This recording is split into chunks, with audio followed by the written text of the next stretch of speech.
बहुत पहले की बात है। रात के पीछे छुपा हुआ सुबह का सपना था, जब लोग अभी अपनी रूह की रोशनी को पहचान नहीं पाए थे। उन्हीं दिनों में नीरलोक की ऊंचाइयों पर एक परी रहती थी। उसके पंख मोतियों से बने थे और जब भी वह हंसती, बादलों के रास्ते में सुरों की बरसात हो जाती थी। नीरलोक के नियम सख्त थे। परी कहती थी, परियां सिर्फ बुलाए जाने पर मदद करें, वरना इंसान आलस में जीना सीख जाएंगे। पर परी का दिल इन नियमों की हदों को नहीं मानता था।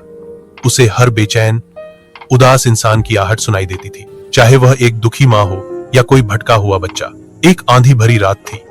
परी चुपके से हवाओं पर सरसराती हुई जमीन पर उतर आई।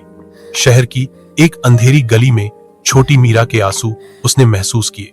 मीरा की माँ बीमार थी और उसके पास इलाज के पैसे नहीं थे। परी ने हल्की हवा में अपने पंख हिलाए। जैसे ही उसके पंख फैले, एक डॉक्टर का दिल रोशनी से भर गया। डॉक्टर ने बिना कुछ सोचे मीरा को दवाई दे दी। मीरा ने भरे आंसुओं से आसमान की ओर देखा। उस पल उसने बस एक हल्का उजाला महसूस किया। वह परी ही थी जिसे किसी ने देखा नहीं। अगले दिन से सब कुछ धीरे धीरे बदलने लगा।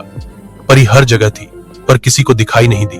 उसने सूखे खेतों पर बारिश बरसाई, एक भूखे बच्चे के लिए रोटी हवा से लाई। उसने एक शहर की भीड़ में खोए इंसान को घर का रास्ता दिखाया। जहां प्यास थी वहां पानी पहुंचाया, जहां अंधेरा था वहां ख्वाब जगाए। मगर नीरलोक का नियम टूट चुका था। परियां अंधेरों में चमक उठी और बोली, तू नियम तोड़ रही, तेरे पंख छिन जाएंगे। परी मुस्कुराई और बोली, अगर मेरे पंख छिन जाए लेकिन इंसान उड़ना सीख ले तो मुझे अपने पंखों का गम नहीं। इतना सच्चा जवाब सुनकर परियां नरम पड़ गई। उन्होंने परी को वरदान दिया, जब तक इंसान अपने दिल की रोशनी पाएंगे, तब तक तुम उनके बीच अदृश्य होकर मदद करती रहो। तब से परी दिखाई नहीं देती। वह अक्सर एक मुस्कुराहट, एक अच्छे व्यवहार या बिना मतलब की मदद के रूप में आती है। जब भी कोई मुसीबत में घिरा इंसान किसी अनजान हाथ से संभलता है, जब भी कोई बिना वजह किसी की मदद करता है, हवा हल्की सी सुकून देती है।